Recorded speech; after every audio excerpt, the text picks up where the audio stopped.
காங்கிரஸ், சமாஜ்வாதி கட்சிகள் அதிகாரத்துக்கு வந்தால் அயோத்தி ராமர் கோவிலை புல்டோசர் மூலம் இடித்து விடுவார்கள், கடவுள் ராமர் மீண்டும் கூடாரத்துக்குதான் போய்விடுவார் என தேர்தல் பிரச்சார கூட்டத்தில் பிரதமர் மோடி பகிரங்கமாக குற்றம் சாட்டியுள்ளார். லோக்சபா தேர்தலில் பிரதமர் மோடியின் ஒவ்வொரு பிரச்சாரமும் பெரும் சர்ச்சையாக வெடித்துக் கொண்டிருக்கின்றன.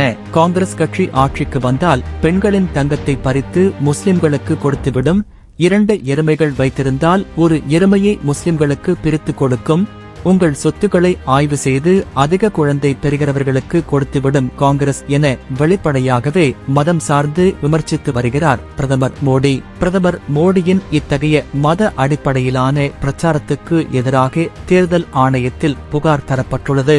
அதேபோல நீதிமன்றங்களிலும் வழக்கு தொடரப்பட்டுள்ளன. சில நீதிமன்றங்களில் இம்மனுக்கள் தள்ளுபடி செய்யப்பட்டுள்ளன.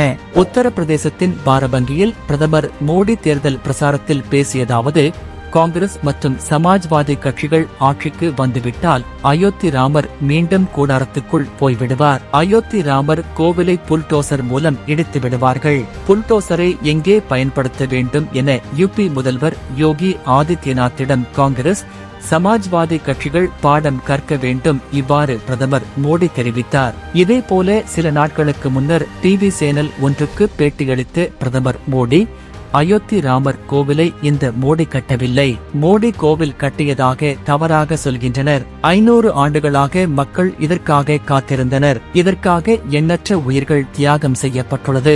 ஒட்டுமொத்த நாட்டுக்கும் நாட்டு மக்களுக்கும் தான் பெருமிதம் தரக்கூடியது. ராமர் கோவிலை தேர்தல் பிரச்சனையாக பார்க்கக்கூடாது. ராமர் கோவில் விவகாரத்தை தேர்தல் பிரச்சனையாக ஒருபோதும் முன்வைக்க மாட்டோம். அயோத்தி ராமர் கோவில் திறப்பு விழாவுக்கு அனைவரையும் அழைத்தோம். அன்று எங்கள் அழைப்பை நிராகரித்தவர்கள் இப்போது பேசுகிறார் என கூறியிருந்தார்.